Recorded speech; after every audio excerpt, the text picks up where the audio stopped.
being hosted by the Global Network for Human Rights in the Environment and UNEP. This is our 8th class of the school, and we'll focus on the marine environment, marine litter, and human rights. My name is Angela. I'm a program officer at UNEP's Law Division based in Nairobi at the headquarters.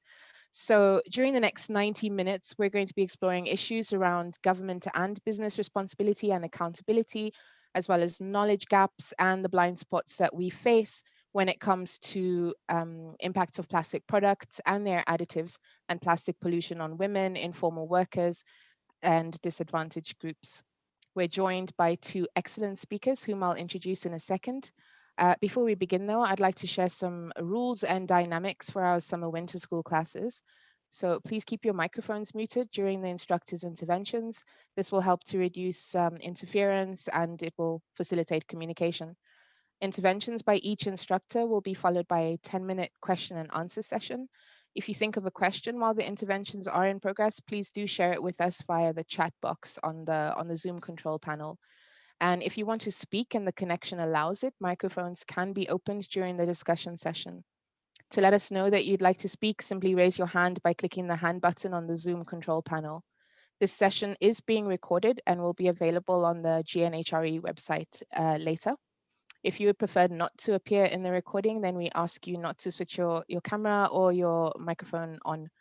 We'll be making use of 2 interactive tools during this class. We'll have a short Mentee Quiz, as well as a Jamboard for all participants to share their thoughts and the suggestions. This Jamboard will be open throughout the class, so please feel free to access the link that we'll share in the chat and post your ideas, your responses, doubts, and inputs on the Jamboard slides. We'll also post some instructions on how to use it in case you're not familiar with it. Before I introduce our instructors, let me just check if my colleague Dina has anything she wishes to say or to announce. Dina, over to you. Not particularly, just to say thank you very much to our panelists. This is such a fantastic, exciting topic. I'm really looking forward to it. Thank you to all our participants for being here. And we have 3 additional panels today, so do check out the GNHRE website at the end of this session if you haven't already. Thanks, Angela. Thanks so much, Dina. So in this class, we're delighted to welcome Natalie Harms and Elisa Morgera. Natalie coordinates the marine litter work of the Secretariat of the Coordinating Body on the Seas of East Asia, or COBSE for short. This is a regional intergovernmental mechanism for the protection of marine and coastal environments of the East Asian seas, and is also one of the 18 regional seas programs. The COBSE Secretariat is hosted by Thailand and administered by UNEP, the United Nations Environment Programme, in Bangkok, Thailand. Natalie has hands-on experience working with local and national governments, informal waste workers, businesses, and coastal communities to prevent and to reduce plastic pollution and protect marine and coastal ecosystems in the East Asian Seas region. Her areas of expertise include ocean governance, marine litter planning and monitoring, ecosystem-based solutions in islands, environmental rights, and gender mainstreaming. She's passionate about tackling plastic pollution, climate action, equality, and regional cooperation for a healthy ocean and healthy communities. Our second instructor, Elisa Morgera from the University of Strathclyde in Glasgow, specializes in international biodiversity law and its linkages with human rights, notably the rights of Indigenous peoples and small-scale fishing communities, everyone's right to health and science, and the business responsibility to respect human rights. She's also the director of the One Ocean Hub, a global interdisciplinary research collaboration of research institutes in the UK, in Africa, South Pacific, and the Caribbean, as well as UN agencies and other international partners. The One Ocean Hub is pioneering research on human rights in the marine environment with a view to better connecting marine and social sciences and the arts to support fair and inclusive decision-making for a healthy ocean, whereby people and planet flourish. Now, I'm really pleased to get us started on this super interesting subject by turning first to Natalie. Natalie, over to you for the Mentee Quiz first, and then your presentation. Thank you. Thanks so much, Angela, for that introduction. Hello to everyone. Let me share my screen with you so that you can see the information on how to join Mentee. So we have a quick Mentee survey just to hear from you and make this a bit of an interactive start. So you can go to mentee.com and enter the code 65289521, or you can scan the QR code that you should be seeing on your screen now. And maybe, Angela, you can also share the code for the Mentee survey in the chat as well. I'll leave this on screen just for a few more seconds, and then I'll switch over to Mentee, and you can still see the code at the top of the actual Mentee slides.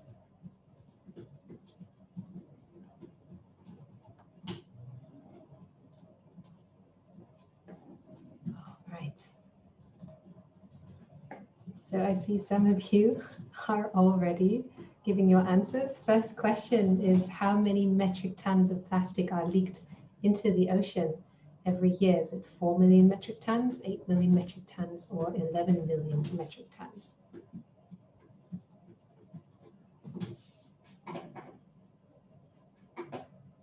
Still getting a few more answers in. Don't be shy, just give it a go. I can see we don't have any optimists in the room.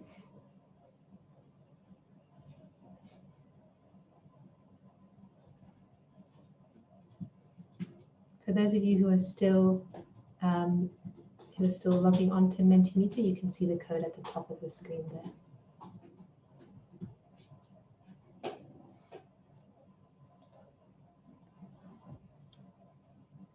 All right, we have a clear favorite already, but a few of you are still voting.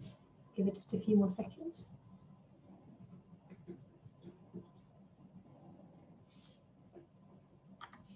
Right, I think most of you have guessed it correctly. It's an estimated 11 million metric tons of plastic that is leaked into the ocean. These are estimates from 2016, so unfortunately this number probably has increased. And we estimate that the amount of plastic waste polluting the ocean will grow to 29 million metric tons a year by 2040, the equivalent of around 50 kilograms for every meter of coastline in the world. And around 40% of today's global plastic is estimated to end up in the ocean or the marine environment.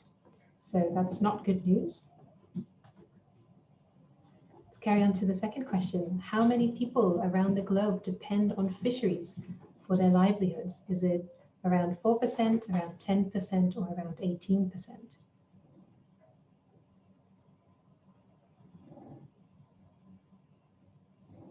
This does also include aquaculture, of course.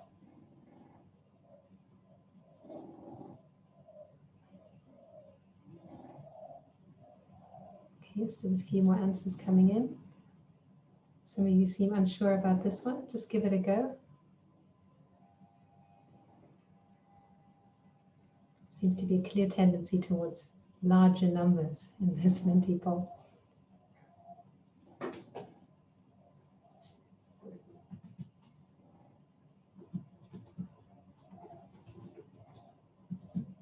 Right.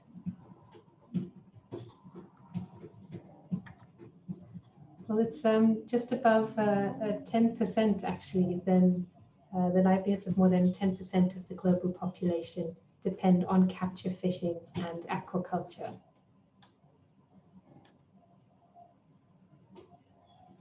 Now we'd like to just hear from you. Which human rights are threatened by marine pollution and the degradation of the marine environment? Anything that comes to mind, give it a go, share with us so we can see your knowledge of this topic and your thoughts on this issue.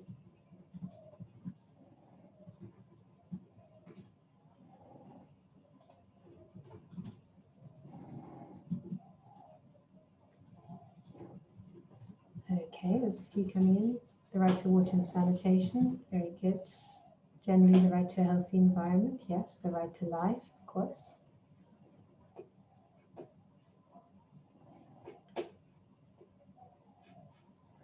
Water and sanitation seems to be a big one. Health as well. Food security, excellent.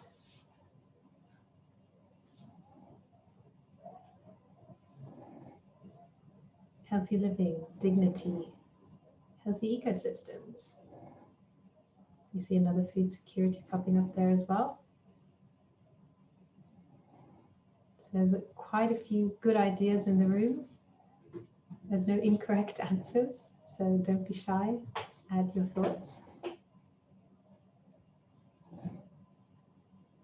Rights of children, health, water and sanitation still seems to be one very big one, followed by health, right to life, food security, dignity.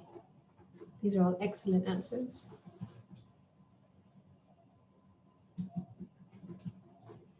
I see that none of you are newcomers to this general topic on human rights. That's good to know. Refugee rights, interesting. Women's rights. Okay, I think I might stop the Mentee here. There's some really good information here, and yeah, water and sanitation, health, right to life, food security, right to a healthy environment. These are all issues that we're going to be speaking about today. So I'm very excited to start with our presentations. Angela, do you want me to carry straight on with my presentation? Yes, please, Natalie. Okay. All right. I hope that all of you can see this. We will return to Mentee a little bit later at the end. All right, so I will be speaking a bit more about marine litter and environmental rights today.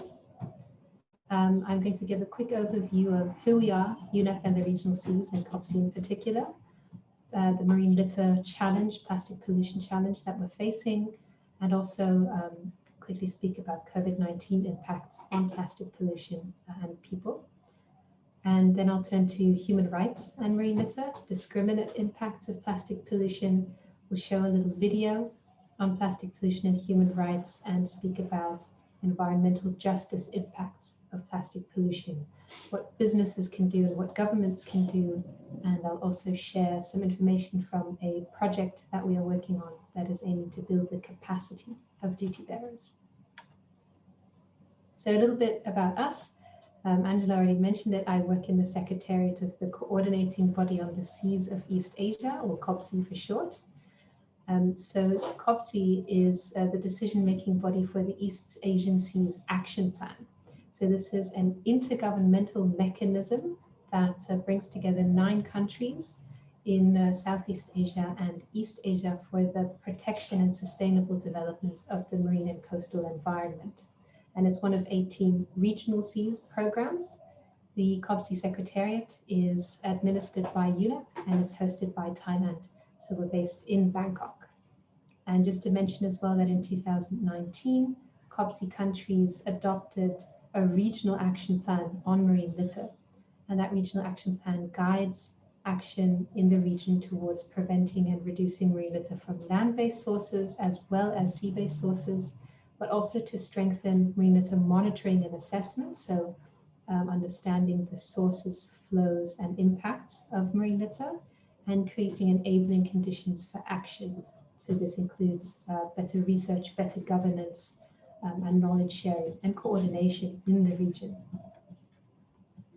Why are we speaking about marine litter? I'm sure all of you are aware that marine litter is one of the big challenges, one of the big environmental crises that we're facing at the moment.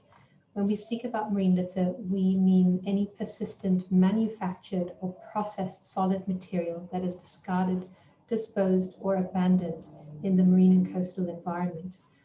But when I refer to marine litter, I don't only mean what is already in the marine environment, but we're also speaking about plastic pollution, plastic waste that is leaked into the environment further upstream that can end up in the ocean.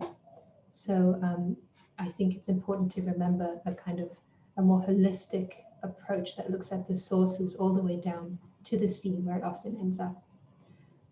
So some of the causes of marine litter and plastic pollution that we're facing is the rapid growth in plastic production and use. It's just become a very convenient material, and there's a lot of very good uses for plastic, also environmentally friendly uses. We've benefited a lot from plastic, but we are at the moment just not using it in the right way.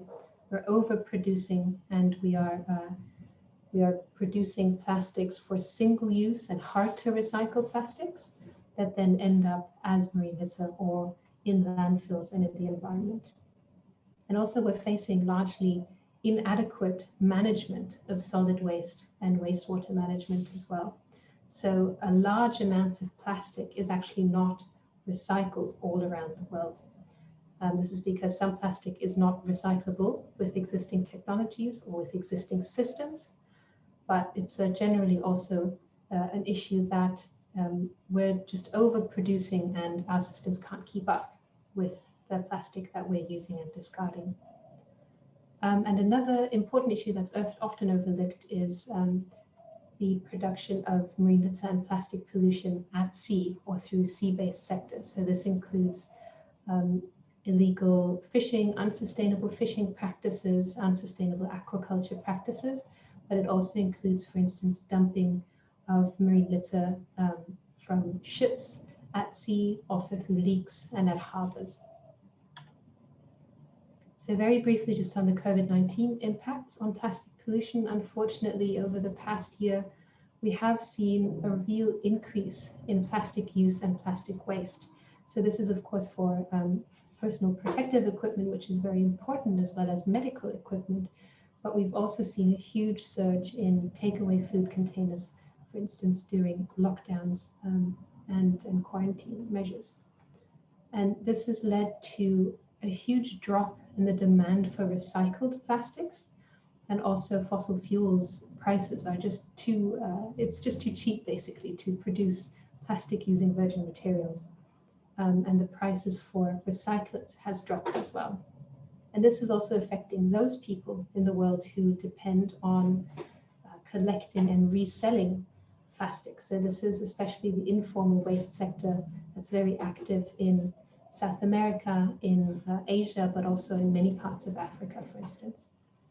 So here actually their livelihoods are very strongly affected, not only by restrictions to going out and finding and sorting, collecting and selling waste, but also because the value of plastic has dropped so exponentially.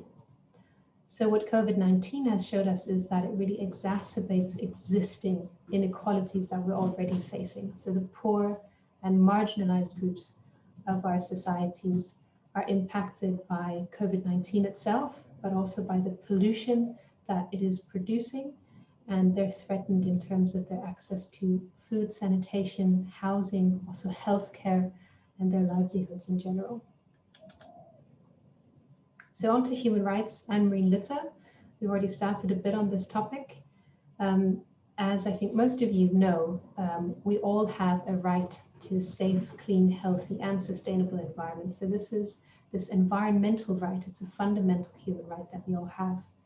And unsustainable resource management, as well as pollution from plastic, but also from many other sources, threatens the health of our environment that we depend on and that we live in. It threatens our ecosystems. So in the case of plastic pollution, this is mainly an impact to coastal and marine ecosystems. And it also threatens the services that these ecosystems provide and that we depend on. And so it also infringes on the enjoyment or the full enjoyment of our human rights. So in terms of marine life and ecosystems, some of the impacts that we see, of course, is that marine life is facing from plastic pollution. They're ingesting plastic pollution, being entangled in marine litter that is afloat at sea.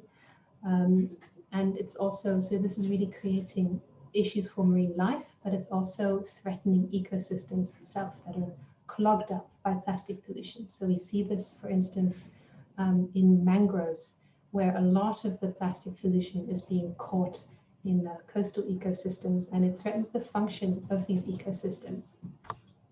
But there's also direct impact on human health. So on the one hand, we see that there is loss of life and injury at sea because of plastic pollution that is afloat, that gets entangled with people directly or with their fishing gear, for instance. But there's also been increasing studies of plastic in seafood, in table salt, in drinking water. And we're not entirely sure of the effects that this plastic is having on our systems that all of us are ingesting. So these are direct effects just from ingesting plastic, but also unknown effects of additives and harmful chemicals that are either included in plastics. So these are certain softeners, for instance, and to make them more pliable, but also harmful chemicals that can attach themselves to plastic when it is floating in the environment, and then that is transferred into fish, for instance. So there's a lot that we don't know in terms of the health impacts that this is having on us. And of course, this is impacting ocean-based economies and livelihoods. So if you work in the tourism industry, in the fishery industry, you know, it's not only an aesthetic issue, but this is really marine pollution, marine litter has turned up everywhere, and beaches in really remote places as well. So it has a huge effect on people who depend on these sectors to earn an income. And of course, there's also an issue for infrastructure. So it clogs up waterways and sewage. It increases flooding, especially in low-income areas in cities, and it increases issues of open dumping that creates health issues as well. So there's a lot of links there, but many of them are still somewhat misunderstood. And I just want to highlight that a lot of these impacts are discriminate. So as I mentioned, there are underlying social inequalities that are exacerbated by plastic pollution. So we see that, for instance, women, men, and children, not only because of their biological differences, but also because of the role that they play in societies and how they may be disadvantaged in societies, they're exposed to and they face different risks. So there's a lot of risks related to gender, for instance, in terms of women using different plastic products, including cosmetics, but also often being the lead role in households working with different plastic products, and also being responsible for correct or incorrect disposal of plastic products. And they also face different health risks, for instance, from hormone disrupting chemicals. So basically, plastics, we're using plastics differently depending on who we are and which social group we are part of, but also our bodies are respond differently to health risks associated with plastic. And of course, a big group as well that I've already mentioned are informal waste workers and the urban poor, who are often exposed to pollution, to open dumping sites as well. And the public services that informal waste workers provide often remain unrecognized. There's a social stigma there that it's dirty work, it's invisible work, but they are often responsible for the recovery and recycling of plastic, for instance, in Southeast Asia. But they have lack of access to health and social services, lack of safety equipment, and the majority of waste workers are also women. And over the past years, we've also seen that this is really an issue also for the rights of children, because very often, especially now during COVID times, children will accompany their mothers or their families when they go waste picking, and they're taken out of schools. And this is really risking their education and their future as well. And of course, it's risking the way of life of coastal communities and fisher folk. So this is mainly artisanal fishers as well. We've seen decreased fish catch, damage to equipment, danger of injury, but also just exposure to coastal pollution that is threatening them directly. So maybe at this point, I could ask Dina and Angela to play this quick video that highlights some of these links. And while they're sorting that out, I'd like to just mention that in 2019, we also had a report that looked at gender, human rights, and economic dimensions of marine plastic litter in the East Asian seas. And it mainly highlighted all of the areas that we don't know about yet. So this is still an area that needs much more research.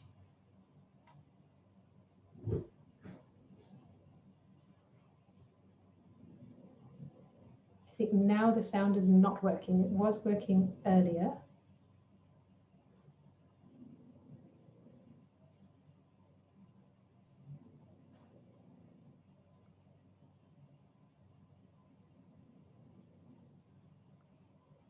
I wonder whether I need to stop sharing so that you can share the sound. Plastic pollution poses a big problem, but not only to the environment.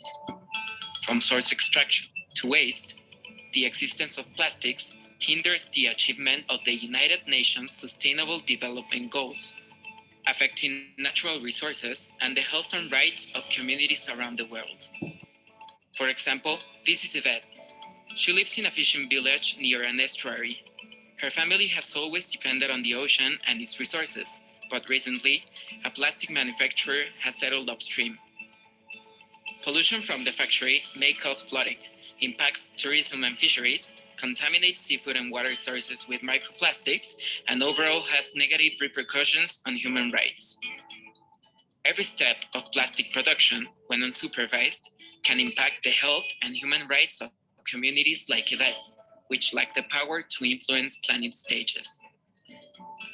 Try to imagine the stress and anxiety the parents of these children suffer, being exposed to plastic-related toxics.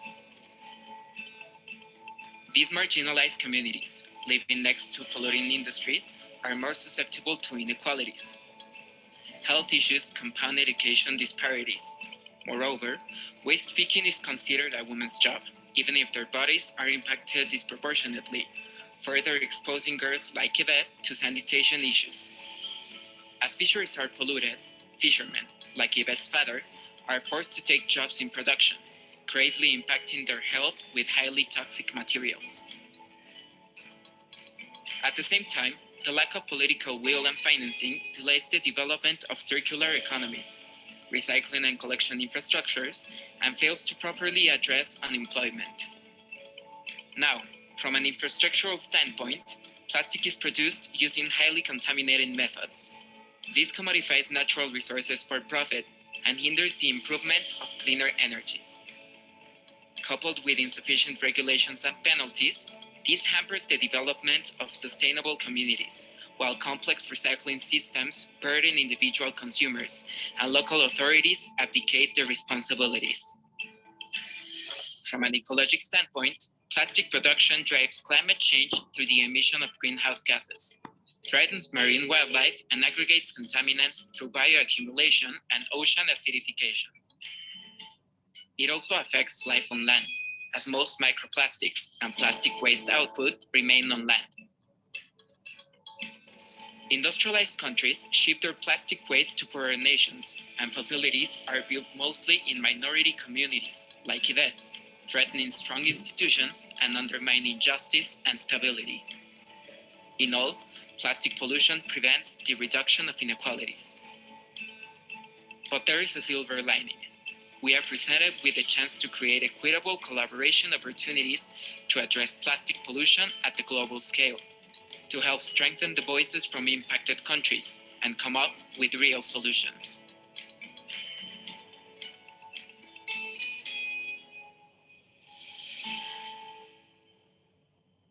Great, thanks for that. That's a video that was produced by UNEP together with Azul, so it just highlights some of the issues that I just mentioned. So I just wanted us to quickly have a look at that. All right. So don't be afraid by this slide. There's a lot of information on there, but I just wanted to highlight another study that UNEP recently produced on the environmental justice impacts of marine litter and plastic pollution. And this is a really good resource if you want to dive into this in a bit more detail. So I think some of the takeaways are that plastic pollution is a social justice issue, not only, of course, for instance, for waste pickers, but this report also has a look at loads of different groups and how they're impacted. But also much is still... You need to share your slides again with us. I don't think we can see them at the moment. All right, just a second.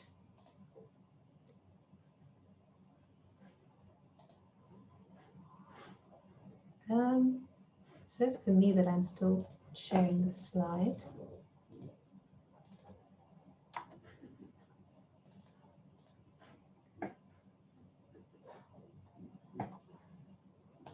Let me just share them again.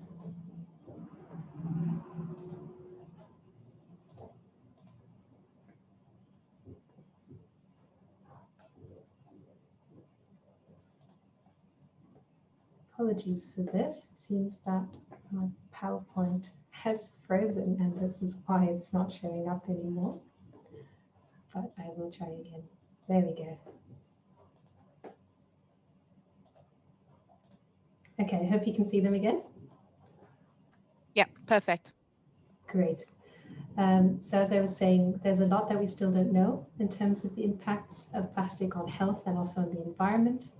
And what's important to remember is that mismanaged plastic affects vulnerable groups and all of us along the value chain. And governments and businesses in particular, as duty bearers, have a duty to protect people and planet. So what can businesses do? I'm not going to go through all of this. It's just some recommendations that are also extracted from this study. So please have a look for a bit more information. But there is quite a lot that businesses can and should do. So some of you may have heard of the term extended producer responsibility. So this includes understanding, reporting, monitoring the plastic footprint that businesses have, and also making sure that there are mechanisms to address waste management. So this can include, for instance, support for buyback schemes. So businesses are, of course, responsible for reducing the pollution that they are creating. But there's also quite a lot more that businesses can do, also to engage with local governments and communities. I think maybe some of the main takeaways is that on the one hand, businesses need to have a shift in behavior, I would say, a shift in attitude. So that reducing plastic pollution and equitable solutions to plastic pollution need to become part of business strategies and business operations. The second important thing would be also to engage stakeholders and protect stakeholders. So this includes environmental rights defenders. So businesses should make it possible for environmental rights defenders and for people to raise any concerns and issues, and should work with other businesses and communities to address these issues rather than raising cases against, for instance, environmental rights defenders. But also it's important to have systems for participation for stakeholders so that they can actually hear what their needs and interests and rights are, so they can respond to them. And also transparency, I think, is very important. So really making clear the plastic footprint that businesses have, so that this can also be addressed and so that businesses can be held accountable. So I think those are three main issues related to responsibility of businesses. For governments as well, governments have a responsibility, of course, to protect their people, and especially those most vulnerable, but also to create enabling environments that make it easier for businesses to change their behaviors. So this includes also harmonizing different standards and regulations across borders that make it easier for businesses to adapt their ways, and also work with businesses as well as communities and with stakeholders who are representing vulnerable groups to understand what solutions are really equitable. There are also, of course, a lot of things that governments can do in terms of regulation and legislation. So this can include bans insofar as they are useful, but also better policies to reduce unnecessary plastic waste and improve plastic waste management, but also making sure that legislation incorporates environmental justice principles that are recognized internationally. So these are some of the things that governments and businesses can do, and many of them are also doing, but there's still a big gap there. And I just wanted to briefly mention as well the UN guiding principles that look at exactly these kind of frameworks and issues and highlight what duty bearers should be doing. So this is just my last slide to mention to you a project that UNEP and COPSI is implementing called Sea Circular, which is a regional marine litter project. And one important element of this project is that we are promoting a human rights-based approach to reducing plastic pollution. And here we have engaged, for instance, with business and civil society in the past, not only to share good practices for replication, but also to identify capacity building needs. And we have heard from businesses in particular that they lack access to the right kind of resources, and they lack capacity in terms of understanding how to shift their own practices towards more equitable and rights-based plastic management. So here we're working with businesses and with governments and civil society to create awareness and also understanding, so that duty bearers can better protect the rights and needs of the most vulnerable. So working in partnership with a range of partners globally and in the region to develop action-oriented training on environmental rights and plastic pollution. So these trainings will be launched later this year. And we're also developing a toolbox of human rights and plastic pollution resources, also together with Angela and colleagues. And of course, sharing case studies, stories of inclusive action in Southeast Asia is very important for replication. And we're also exploring the COVID-19 impacts on informal waste workers and other vulnerable groups. So just to mention some of the work that we're doing in this area. And that's all from my side. I hope I didn't take too long. If there's any questions on any of these particular issues, I'd be happy to answer them. And otherwise, I think we can also save quite a lot of those questions for discussion after we hear from Elisa as well.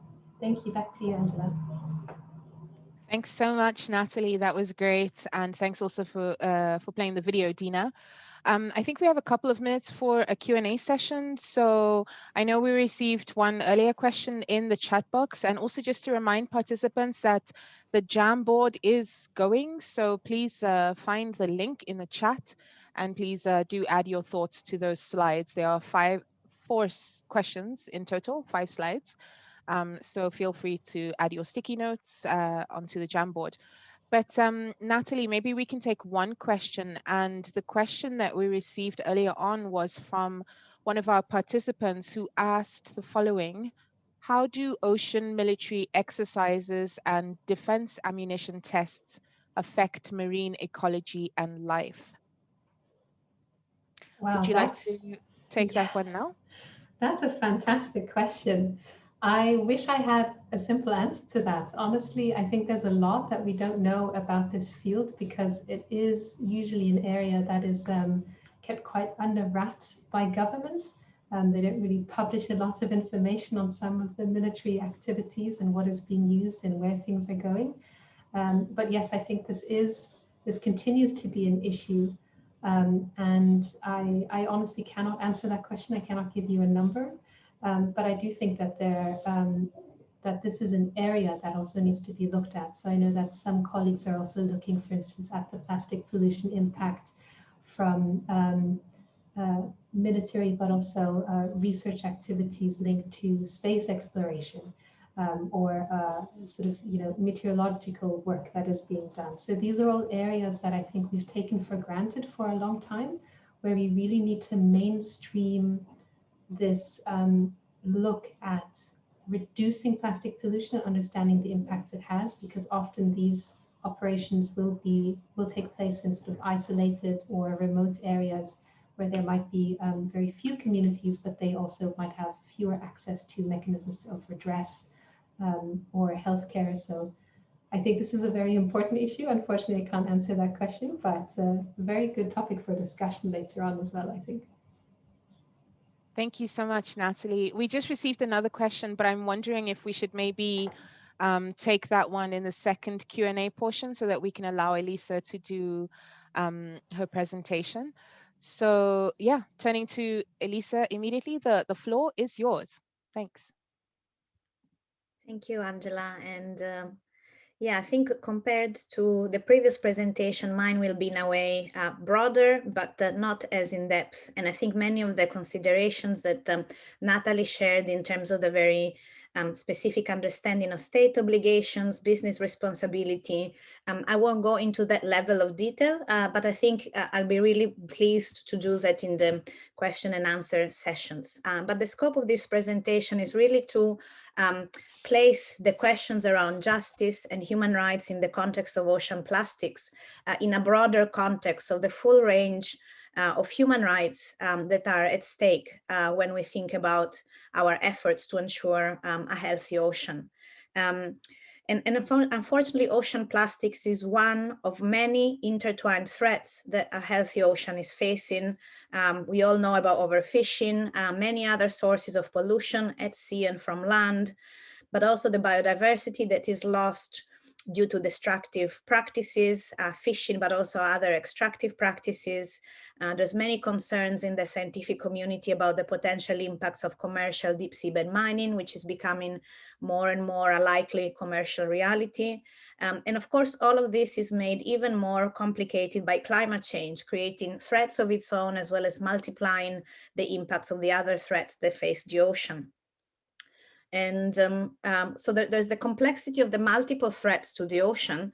And then there's our limited understanding of the ocean. We still know very little about it. We do know more about outer space, in fact, than about the depth of the ocean. We still don't know exactly what kind of life teems into the oceans, in what ways that life thrives, and what we need to do to allow it to thrive, in what way us on Earth, on land, benefit, and in fact may be very deeply dependent on that life.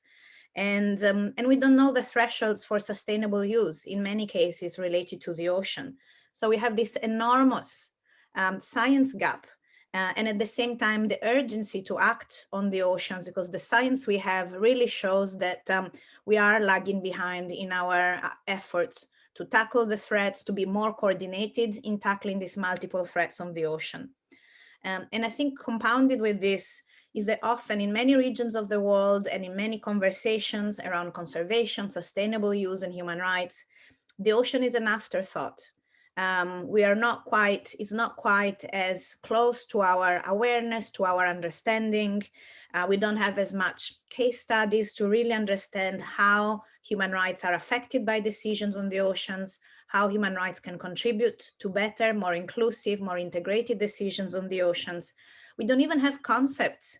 If you think about all the advances in the discussions on the right to food, we have the concept, for instance, of agroecology. That's our target for a vision for a sustainable and nurturing approach to agriculture, but we don't have the same for other, for ocean uses, for instance.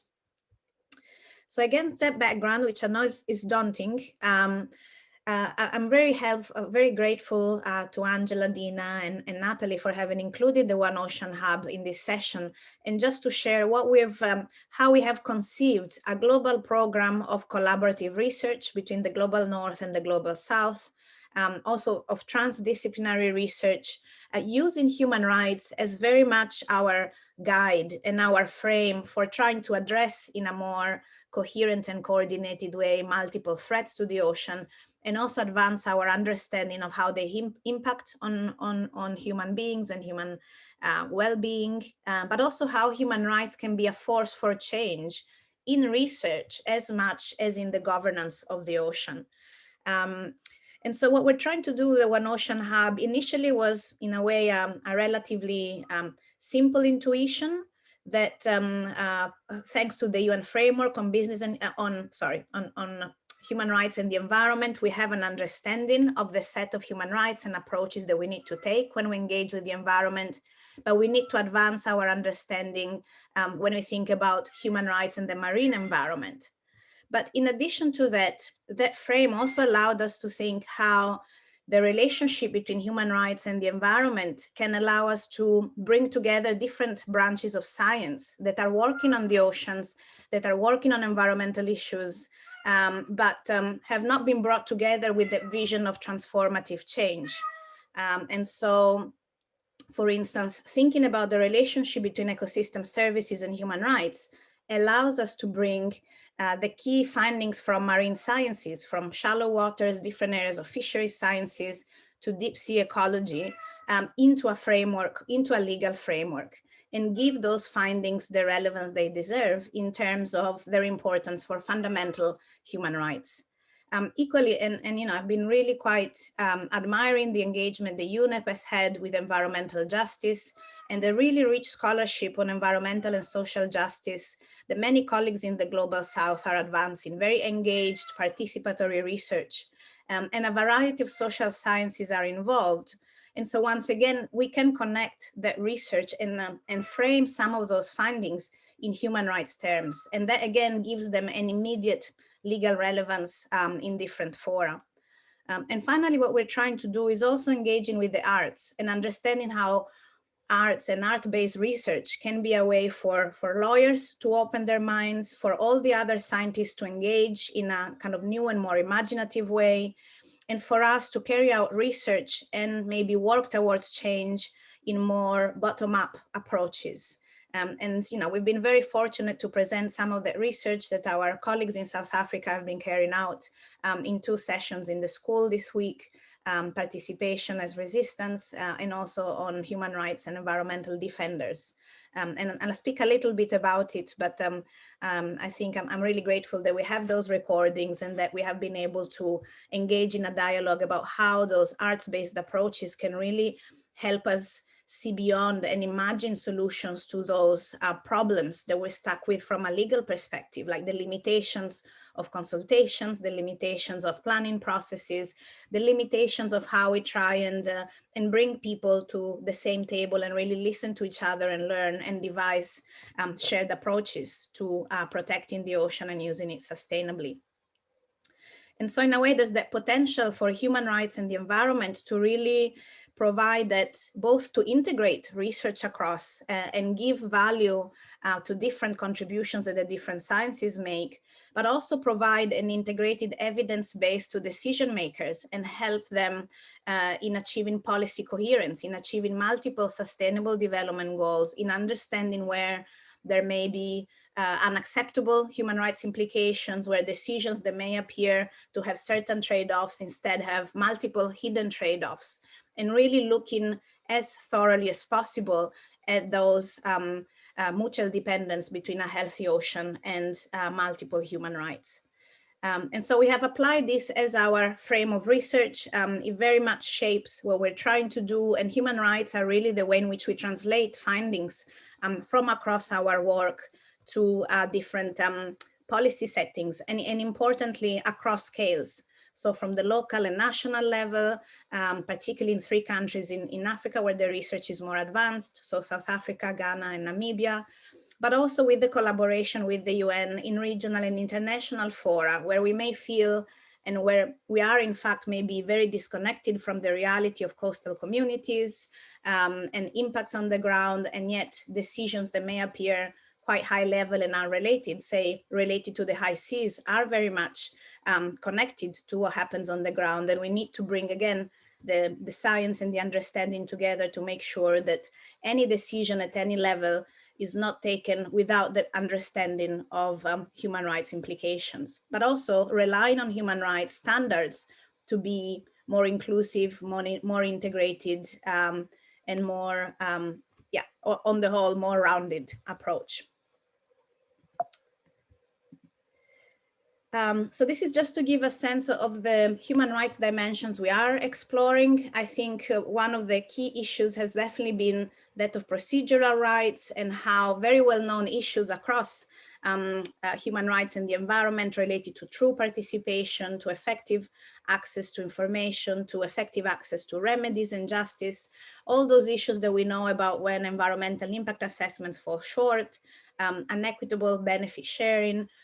All of that is well known, I think, to colleagues that also work on human rights in the terrestrial environment. But I think these are compounded in the context of the ocean, partly for new pressures that come from the blue economy and new efforts to increase the uses and often competing uses of the ocean, often fast-tracking initiatives while the science is lagging behind.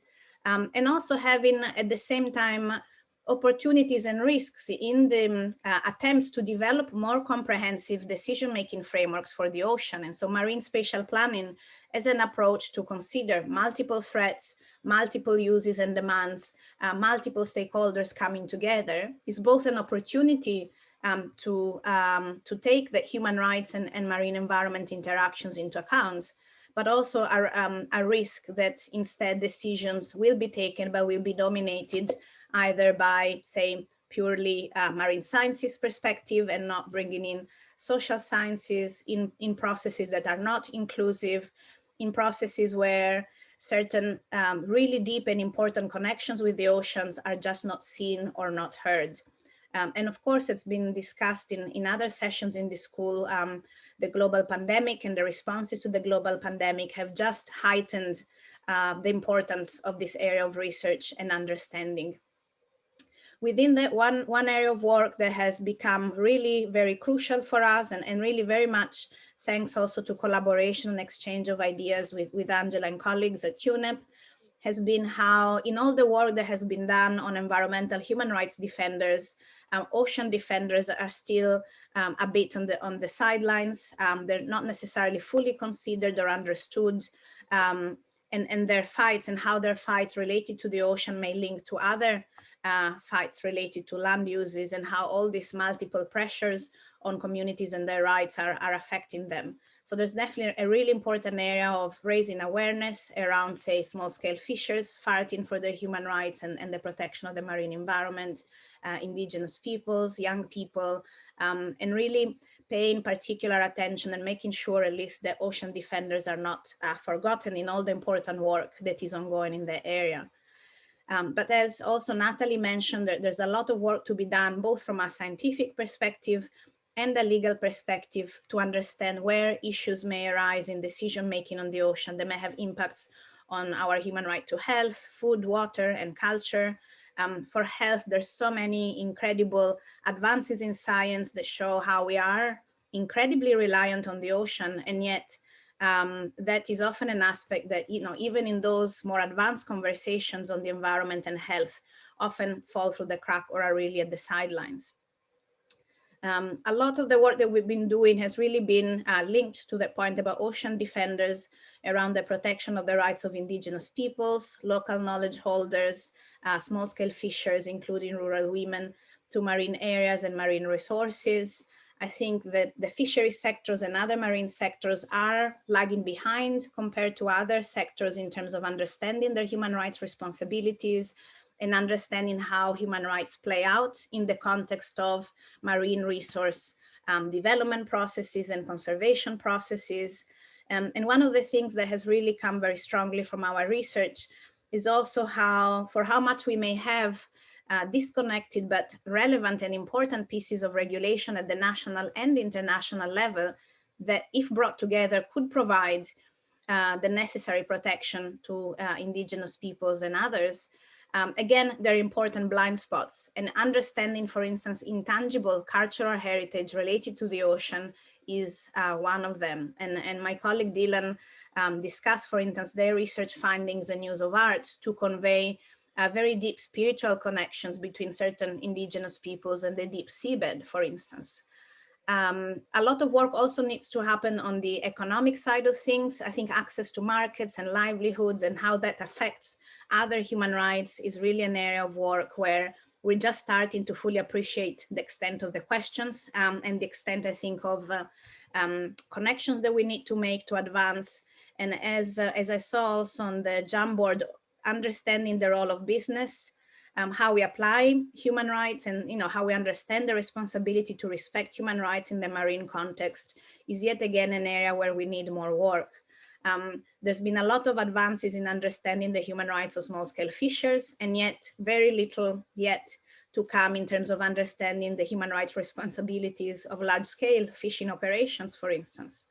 And also in the area of international investment law, where we have had many advances on understanding the interface between human rights and international environmental law, the marine environment is really under-researched. And while there may be opportunities through international investment law to control better and maybe more effectively foreign investors, the reality on the ground is that actually at the moment international investment law is really skewed to the benefit of foreign investors, and more are coming into the marine environment attracted by some of the policy statements on blue economy, maybe to with not even full understanding of how those expectations that are created through policy instruments actually have legal relevance and may tie the hands of governments vis-a-vis foreign investors. So a lot of work to be done there. And finally, an issue that, again, we're collaborating with UNEP and we're hoping that many other colleagues may contribute to, is that while we're seeing incredible advances internationally on the international human rights of children to a healthy environment, the start of work on a general comment. It seems that the ocean is not quite as center stage in those discussions as it needs to be.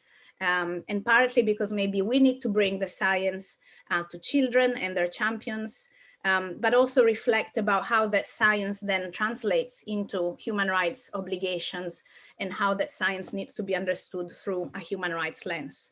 And so we're hoping to do quite a bit of work on this topic and really look forward to other colleagues and partners that wish to contribute to raising awareness and advance the thinking on how important a healthy ocean is for children. So this is just an example of some of the work that I mentioned earlier, the use of participatory research theater to really bring all these issues that are, are so many and they feel so disconnected with each other into one immersive experience and seeing how they play out in the lives of different people and human rights holders, and seeing the conflicts, the tensions, but also the lived experience of human rights holders in the context of these multiple pressures on the ocean, multiple systems of knowledge about it, and sharing the research in a way that is also experiential, so that for all those that may be able to participate in those performances, the understanding may shift and a certain empathic listening as opposed to a kind of more rational engagement with the science, which in some cases is well understood, but receives a lot of pushback, may change. And I won't say too much about this. Hopefully you'll have a chance to see the recordings of the work of my colleagues. But again, from a lawyer perspective and in a human rights and environmental perspective, what this methodology offered is an opportunity to, I think, advance with a whole set of different right holders and duty bearers, and understanding that there is that complexity, and yet all of that does come together, both as problems and potentially as solutions, to reflect on that through solidarity, and looking at, at the problem together in a circle, and using those art performances both as a way to train those that have not been exposed to the issues, to raise their awareness, but also to be supported in discussing the key findings. And so researchers would be available at the end of each performance to facilitate a discussion and choose strategically who will be in the audience to have that multiplicity of perspective and support a constructive and hopefully generative dialogue. And what we have seen happening very much in the context of South Africa is that this series of performances have over time created networks, solidarity networks, different, for instance, ocean educators and ocean scientists realizing how their work is aligned with the claims of indigenous peoples and traditional healers in South Africa. And so knowledge networks, opportunities for that, connections of, I think, understandings and needs related to the ocean can come together. And that has evolved, for instance, into a whole coastal justice network where researchers are doing this role of bridging different knowledge holders, duty bearers, and right holders, and find ways for them to work together after that experience of the theater performance. I should probably see how I'm doing with time. Sorry, I forgot to put a timer. Maybe just to mention very quickly two other examples of the work that has been more advanced under the One Ocean Hub. First of all, together with the Food and Agriculture Organization, we've tried to understand more what it means to apply a human rights-based approach in the context of small-scale fisheries. Recently also thinking about how the UN Declaration on the Rights of Peasants add to the work that FAO had already done in developing the voluntary guidelines for sustainable fisheries. And what has been interesting there is really understanding how these instruments are very much aligned, but they provide different viewpoints. The FAO guidelines really provide the viewpoint of fisheries managers and understanding how fisheries decision-making happens, where are the entry points, and what is the language that needs to be used to engage with fisheries decision makers to really understand and address the human rights of small-scale fishers and identifying good practices. And on the other hand, the UN Declaration on Peasants' Rights, which also applies to small-scale fishers, provides and speaks in the terms of the needs and the discrimination and the understandings, the worldviews of small-scale fishers themselves and other peasants, and provide the understanding of where they're coming from, how they wish to engage, what issues are essential to them. And really looking at these two instruments in a way as a potential for dialogue, how we need to engage and understand where different people coming to the table may come from, what would be the language they understand best, and trying to find that that mutual understanding and maximize, I guess, the opportunity for mutual understanding through these different instruments that provide those different perspectives. And finally, the last point that I wanted to make is about, I think, the promise and the importance of the human right to science. This is a right it's as old as the Universal Declaration on Human Rights, and yet it's really just in the last 10 years, really, that we've clarified its content. And I think this is crucial because particularly for the ocean, but I think for all interactions between the human rights and the environment, we need science to understand what the risks are, what the opportunities are. And science is really where the evidence base is developed that then pans out into decisions that may be non-inclusive and unsustainable. So really understanding who has access to science, who contributes to science, who's negatively impacted by not only scientific practices, but the inequitable distribution of the benefits arising from scientific understanding. All of that has huge upstream human rights implications. And there's several kind of issues around scales to be addressed, thinking about interstate obligations on capacity building and technology transfer, international but also national obligations to support science and make sure it is inclusive and non-discriminatory. And of course, the inclusion of different systems of knowledge in the co-production of science and knowledge is essential. And there is that whole set of international law on the recognition and protection of indigenous and local knowledge. But once again, understanding that as part and parcel of these efforts and commitments to advancing ocean science is needed, and seeing that both in terms of advancing science for the ocean's sake, but also as an essential element, and how we advance that science is an essential element for from a human rights perspective. And partly we have tried to apply that to ourselves, developing a code of practice within the One Ocean Hub that takes into account some of the human rights issues we are aware, try to prototype an approach to research collaboration that is reflective and wishes to support learning in terms of inclusiveness and sharing equitably benefits. And I think at the moment, we're just trying to go much further than that and really reflect on how researchers and ocean research funders need to better understand their role and their distinctive contribution in supporting the protection of human rights in terms of framing the research, how we conduct the research, how we share our research, and how we engage with right holders and duty bearers. So this is the thought I'd like to leave with you, and hopefully we will explore more in the question and answer session. Thank you so much, Elisa. I think that was really great.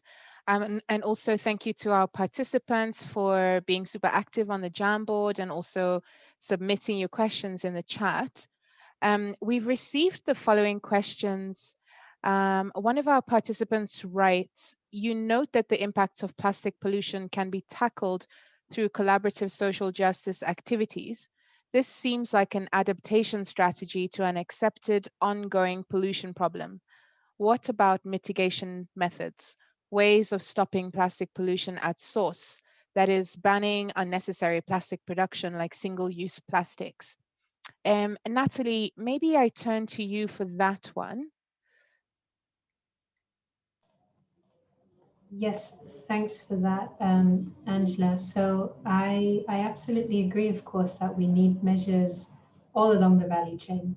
And I agree that prevention of marine litter, preventing plastic even becoming pollution and going into the environment and impacting vulnerable groups, that is key. I think that's absolutely important. At the same time, we cannot ignore that we also need to tackle the waste that is already there and existing, leaks in waste management systems.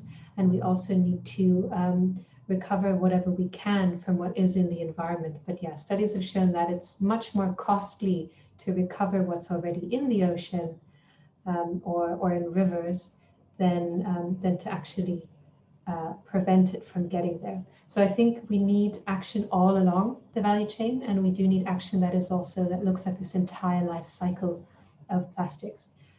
So that includes also working with producers and with businesses. It includes, changing the design of products as well. So products need to be designed for recyclability. Often, in one single plastic product, you have 3 or 4 different types of plastic, and they're not made to be separated. So then the whole product becomes very difficult to recycle.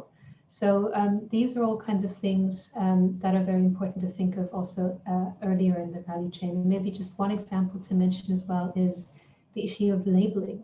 So especially in countries where you have informal waste pickers who are recovering and recycling plastic, very often they can't actually tell what type of plastic or what different types of plastic are included in one product. And this has also become really important in the surge of bioplastics that are out there. So often they can't even distinguish, is this a biodegradable bag or is it a, different kinds of plastic? And then one product that is sorted the wrong way can contaminate an entire batch of otherwise recyclable plastic.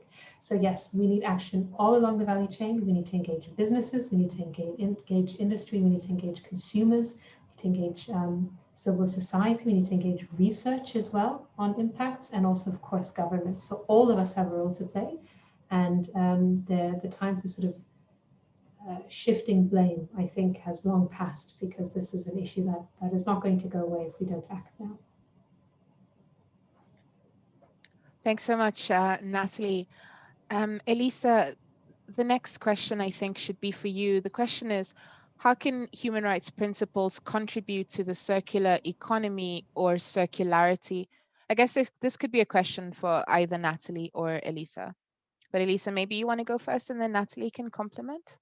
Yeah, thank you. I think this is a really great question. And I think there's several ways in which human rights can contribute to it. I mean, first of all, there's the understanding of how, if we really think around all the relevant human rights that may be at stake in a particular, I guess, circular economy scenario, that really can help think through what are there foreseeable and preventable negative impacts on human rights of certain decisions that can be taken around circular economy. So really trying and understand how, what are the possible options and scenarios, being very systematic in understanding where human rights would come in, who might be affected and in what ways, and really somehow fencing and showing where are the limits that are non-negotiable in devising a circular economy that does not lead to human rights violations. And then there's the procedural side and the kind of human rights standards side, which is how we develop the evidence base for taking decisions and envisaging a circular economy. That needs to be inclusive of different voices and knowledge system, and it needs to be inclusive of the needs of different human rights holders at stake, and equally the process of planning and decision making, that all of that needs to be in accordance with human rights standards of inclusiveness. So that there's both the kind of conceptual side, in a way, understanding what are the risks very systematically from a human rights perspective, and then the how we go about devising a circular economy needs to be very much based on human rights standards. And I think, one good example has been how, for instance, in Scotland, there's been quite a few discussions around, banning single-use plastic. And one of the problems was that there was no inclusion and consideration of the impacts on the human rights of persons with disabilities.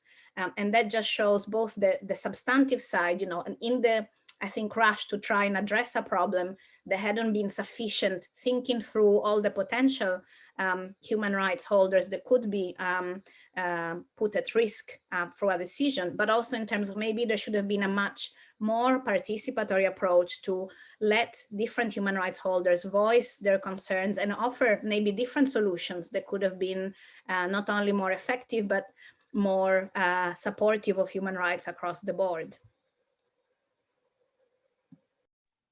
Thanks so much, Elisa, for that great response. Natalie, did you want to add anything to that? Maybe just, well, as Elisa said, I think the evidence base is incredibly important for creating a really impactful circular economy. But this evidence, it doesn't only include, understanding if you want to ban something, should it be plastic bags? Should it be something else? It needs to be based on what is actually most prevalent in the environment and why is it getting there? But also a good evidence based on the social and the economic and the other environmental impacts.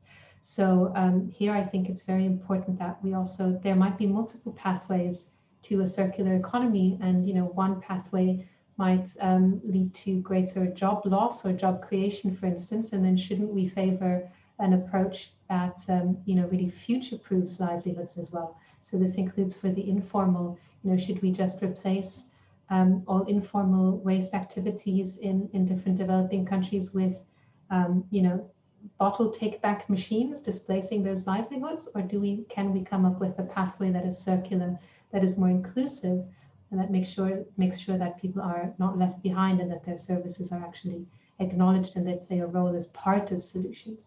So I think that understanding, asking the right questions and building that evidence base, that should really inform the decisions that we take. That's excellent. Thank you so much, Natalie. Let me see. I think we had another question. I lost it now. Where did it go? Okay. Elisa, this one is definitely for you. And the question is, why do you think the ocean has been an afterthought? I think you mentioned this in your introduction. Yes, thank you. I think there's two answers to that. I mean, one is maybe cultural one or worldview one. There's some regions in the world, and I'm thinking about, for instance, the South Pacific, where people are incredibly connected to the ocean, like we are the ocean. But many other regions of the world, the ocean is where we go when we run out of options on land, so to say. And so it is both in terms of like policy priorities, in terms of how different activities are planned, the ocean comes last, so to say. And that in itself is a barrier to fully giving the attention it deserves, but also really understanding the interaction and again, the potential implications that choices in terms of using the ocean have, and the fragility of the ocean and all those multiple threats that are at play. But there's also, I think, a matter of maybe against the evidence base and legal thinking. If I look, for instance, I think a couple of years ago, the Human Rights Council prepared a very thorough report on human rights and the environment. And it was all quite land focused. There wasn't a section on the ocean. There wasn't a section actually on biodiversity. In current discussions on also human rights of the child to a healthy environment, I think the ocean is rarely mentioned, even if we have evidence of how important it is. So I think whenever I look into international debates, often the ocean is either not quite mentioned or not mentioned to the same extent, or at least in the importance of really having the understanding of how the ocean is critical to address climate change or to address other risks like to the water cycle. That link is often not there. And I think that may or may not be a problem, but once the link is not there, then we have trickle-down effects in terms of missing out on important connection and synergies, but also seeing some big issues as issues that deserve attention on their own merit. And maybe by doing that can contribute to the other environmental issues that somehow are closer to people's awareness. But partly, I think it is a challenge for researchers to really make those connections clearer, to bring the evidence base and show how that is relevant from a human rights and environmental perspective. And and this is what we're where we ourselves need to take, I think, responsibility and contribute to a change in appreciation. Thank you so much, Elisa. We received 2 more questions, and I think I'm going to combine them because they're a little bit related.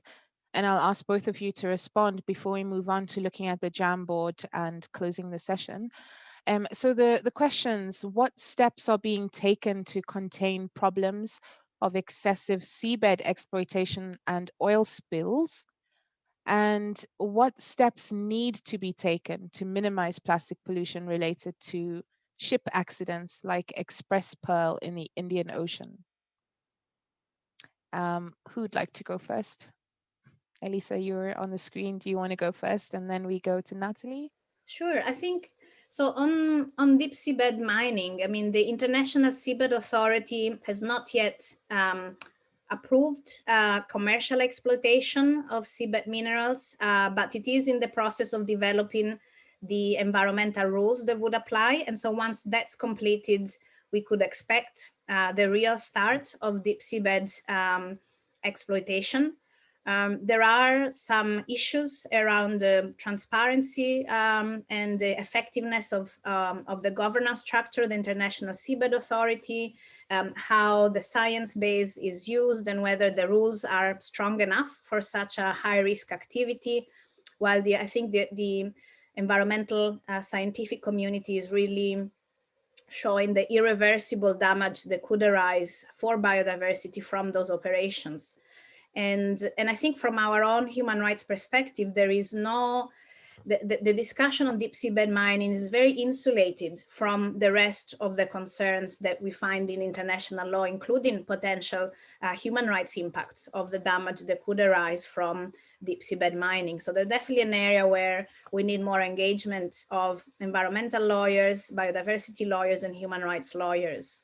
And I think similarly for pollution from ships, that's another, these are very technical areas in the law of the sea where we have very specialist groups at work, and where maybe we need that, I think we need to inject a human rights perspective to really, again, get into that mind frame of assessing regulatory options also thoroughly for their potential human rights implications.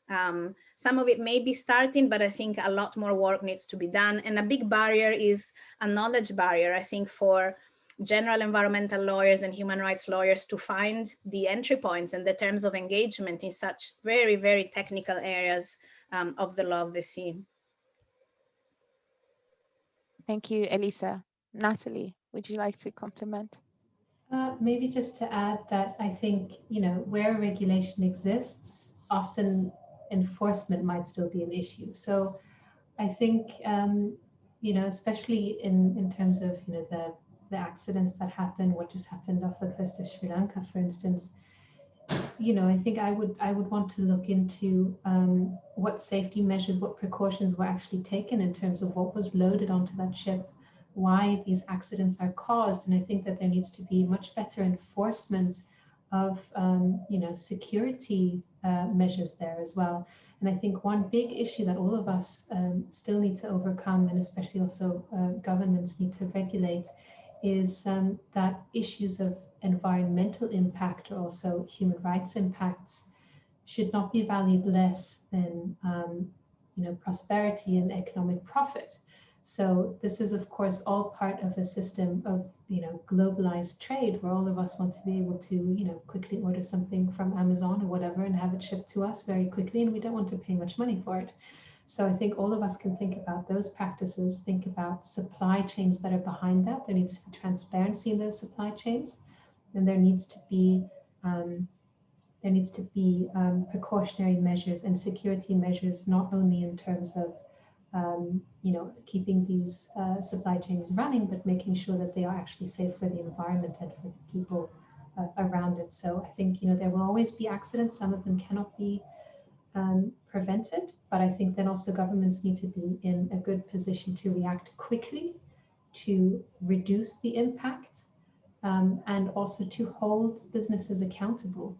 And this is especially also an issue with oil spills and, you know, issues of jurisdiction. So I think this issue of accountability, responsibility, and enforcement is very important, where there's still many gaps internationally. Brilliant. Thank you so much, Natalie and Elisa. I wonder if we can just take a couple of minutes to go through the Jamboard before we close with the last question. Dina, can I ask you to share the screen if you won't mind? Okay, I see you're nodding. Great. So thank you so much to everybody who's been participating in the Jamboard, for sharing your sticky notes. It looks great. I mean, look at all of these suggestions that have been added here and responses. For this first question on how can governments and businesses be held accountable and what are the gaps, I think that the answers ranged really from legal and regulatory frameworks, issues related to that, all the way to a suggestion to criminalize plastic pollution through ecocide, which is quite interesting, given that we also had a class on environmental crime earlier this week, and we touched a little bit on this topic of ecocide and how this definition is developing. And then also sanctions that people spoke about, and at the consumer level, one participant said consumers are the key and active consumerism should be a game changer when it comes to tackling plastic waste, which makes complete sense. Dina, please move on to the second one. May I say just something very quickly, Angela? Of I saw a course. couple of points in the previous section on jurisdiction. I think this is a really important point and something that another colleague in South Africa is working on, Professor Patrick Franken. And there's often in the media, and I guess a general understanding that some areas of the oceans are, and we call them beyond national jurisdiction. But that doesn't mean it's actually that we don't have very clear and multiple obligations for states to exercise jurisdiction on those operators, including the private sector, who are out there in the high seas or in the deep seabed conducting different activities. And so I think what it's important to keep in mind is that there's plenty of jurisdiction, also in areas beyond national jurisdiction, but unfortunately, either countries are not aware because their obligations are dispersed across a variety of international instruments. In some cases, their capacity to fulfill those obligations. But the real key question in terms of areas beyond national jurisdiction is coordination, more also harmonized approaches from how we conduct science to how we conduct responsibly other activities, and how we assess and understand cumulative impacts of multiple activities and their implications for coastal communities and everybody's human rights. So it's not jurisdiction the problem, is full understanding of states' obligation, existing ones, and then how states need to work together more, including through relevant international organizations, to fulfill those obligations in a coherent and effective manner. That's excellent. Thank you so much, Elisa. On the second one, we were asking participants whose rights are affected. Again, a lot of people said everyone's rights are affected: children, people in vulnerable situations, future generations. Rights of nature was an important one that came out, indigenous rights as well, and the rights of fishers and fisher communities. Natalie and Elisa, did you want to say anything about that, or shall we move to the next one?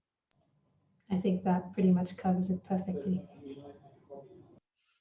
Yeah. And then the next one, we asked, how does marine pollution and degradation threaten human rights? Again, everyone seems to be right on the ball here, you know, from food security to the right to a healthy environment, to housing, livelihoods, to identity and dignity of the affected communities, which is super important. Also affecting marine habitats, fauna and flora. And then again, the issue of food and how food is being contaminated by marine pollution. Dina, thank you. On the fourth one, we asked for your suggestions. Again, it ranged from reminding governments of their obligations, asking governments to support the recognition of ecocide as a crime at the ICC. That's, again, very interesting. Creating awareness, again, another one on awareness and change of attitude, super important. Reuse and recycle, again, important at the level of the individual. And then somebody asked, should we be shifting duties onto individuals? Most individuals have little choice about what plastic they buy or where they can dispose of it. And this is something that we do kind of explore in the report that Natalie mentioned at the start on environmental justice, where we're talking about people who, do, you know, they're not given a real choice and they have to use these really cheap single-use plastics. Dina. Was that the last one? Okay. And I think that was the end of the Jamboard. So thank you so much, everybody, for your contributions to that Jamboard. I know that Dina's taken screenshots and is saving it and is going to make it look all nice for the website. Natalie, I think you had a Mentee, one last Mentee quiz. Yes, absolutely. So let me just put that back on. To all of you who still have it open somewhere, it is using the same code. So we'd like to hear from you after all of this, what some of the topics are that you would still like to learn more about. You know, maybe we sparked your interest, and is there anything, just shout out and we'll see if maybe we can address it in our ongoing work, or maybe also through the continuation of these summer winter schools. So we'd love to hear from you. If there's anything else that you think we missed that you'd like to hear about, please go ahead and share your thoughts. I hope it is working and that my Mentee has not frozen. Maybe Angela, if I may, while we wait, I just thought there was a really interesting point on the final Jamboard about, you know, who has responsibility. And I think one important point also to keep in mind is that there's a capacity gap and equity issues in how we can understand threats to the oceans and how we can address them and take into account human rights. So the importance of international cooperation and support from developed countries and donor countries is really huge for all countries to advance on the interrelationship with the marine environment and human rights.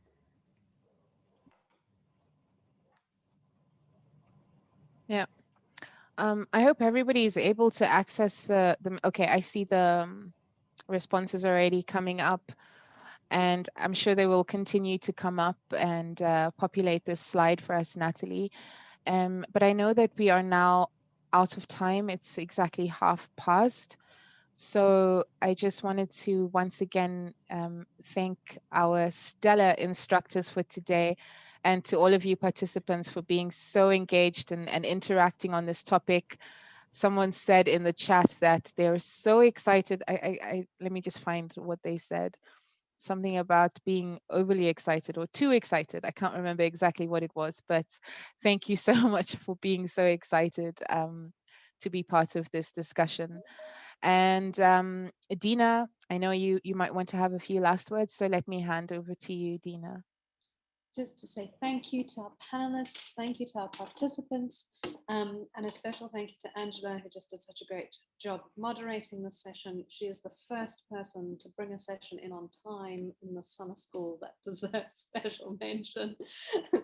But I did also want to say that there are a few sessions coming up that I think will pick up and build on some of the topics we talked about today. So there is a dedicated session on children's rights, but also on children as political actors tomorrow morning, which I really think connects with Elise's point about the importance of thinking about children's rights in the context of ocean governance.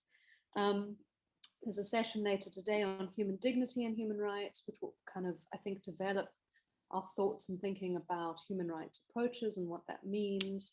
And a session that there were a few comments in the Jamboard about thinking about the environment's rights being violated when the ocean is damaged.